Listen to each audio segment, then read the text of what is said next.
का हो ई बताव कि साला ई प्राइवेट जेट का होला रे? अरे उहे नु जौन सब केहू के सामने ना कहल जाला। काफी सबको उनका सामने ना कहल जाला रे। काफी सबको उनका सामने ना कहल जाला रे। यही को साथ ढिमला चलो गिटार कुत्तो गार लेके चल दियो सब।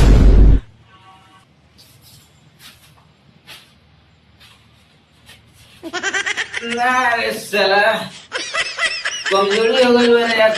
काजू किशमिश खाए छोड़ देले बनी। रोम रोम भाइयों। का रे लुढ़ुक ना सारे, तोर तो पहले गोर ठीक ठाक रहलो, अब तोरा गोड़वा में लाखों मार देले बा का? पहले तो एकर गोड़ ठीक ठाक रहलो, अब एकरा गोड़वा में कोनो पेल देले बा का? अरे बाप रे। हमरा के जगन्नाथ बता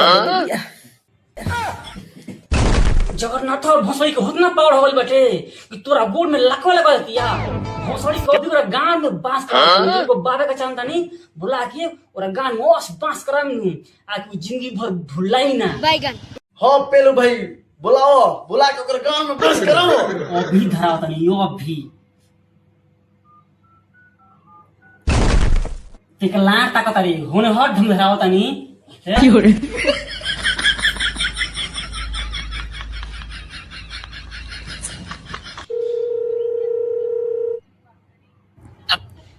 हेलो। हाँ बोल। हाँ बोल लगे बाबा। निरत रहो बाबा बहुत ज्यादा एगो इमरजेंसी हो गई बाटे बाबा। हमरा दोस्त के भोसड़ी हो जगन्नाथ बाबू गोने लागवा लगा के भोसड़ी हमार जिगरी हमार दोस्त आज हमारे पास में नंबर आई बाबा कुछ पके ए तू रहबा न हो पेलू भाई। देखो लुढ़कन भाई हम तो चाहतन कि रहत कि बहुत जरूरी काम बाटे जाने बात की बस का हाल चलता सिलेंडर हमसे खत्म हो बाटे ना जान तो मौगी तो मार के गांड फाड़ दी। अरे बाप रे। एक बाबू पर से फोन करके एगो डेट मांगता हूं सो हम डेट बता ना जाए तो कैसे हमारे आई कैसे खाना बनेगा बाबा बढ़िया हम गा के सब हाथ करा दियो सब ठीक कर दियो एक नंबर के बाबा हम एक नंबर। ठीक बा ठीक है भाई तुम चल तनिका ठीक बा अपन ठीक से करा ली हो सब ठीक कर दियो हम करवा ले।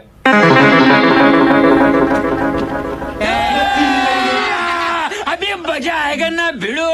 2 hours later.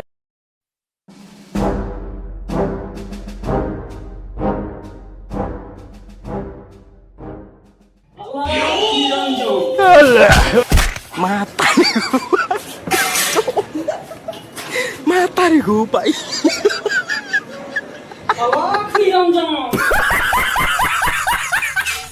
बच्चा अरे बाप रे। बाबा टेप पहन के कहा गेलो है से बनिया लंगटे ना आ जाइला। बाप रे। अरे साला तोरा है टेप के बारे में लाख पता बा कि एकर खासियत का बा। गइल रही अमेरिका लेकिन के झरनी तो खुश हो के अपन टेप खोल के लगे दे देती। अंदर कितना के हो $4000 की टिपवा हो। ज्यादा बकचोदी मत कर जोन काम बा तोन को बैगन लार पर ध्यान न दरो जोन काम करल बा तोन काम करो। 2 hours later. हाँ तो देख बबू सुबह से झड़त रात हो गई और आधा से बेसी समस्या खत्म हो गई। बस अब ये और समस्या बच गई बटे जवन मंत्र मारने के बाद वो समस्या खत्म हो जाई। सब जगन्नाथ उतर छोड़ के भाग जाई। ठीक बा ठीक बा। अब देख तू चल बबू अब पूर्व पर घूम जो ठेहुल पर हाथ धर के नहीं रुको जरा सबर करो। आंख बंद कर ली है। अच्छा आँख बंद कर ले। कुछ जाई तो मत कुछ बोली है। क्या ये क्या पक रहे हो मादर चोर। रेडी बड़ी हाँ रेडी बनी मंत्र मारी मारा।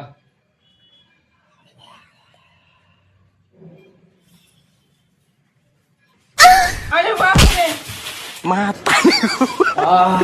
बाप रे बाप अब गे तनी देह में आराम मिलल हमर दुनु गोर सही सलामत हो गेल। बाबा ऐसन कौन मंत्र मरला ह तू। वो आराम बुझाता पूरा थकानी दूर हो गई हमर दिन भर के बाबा ई मंत्र रोज कहाँ से सीखनी हो। बड़ी असरदार बा। वो अलग ही लेवल का बंदा था। खरिया वाला बाबा के मंत्र सीखे के बा तो अभी सब्सक्राइब बटन पर क्लिक करके सीखो ऐप डाउनलोड करो।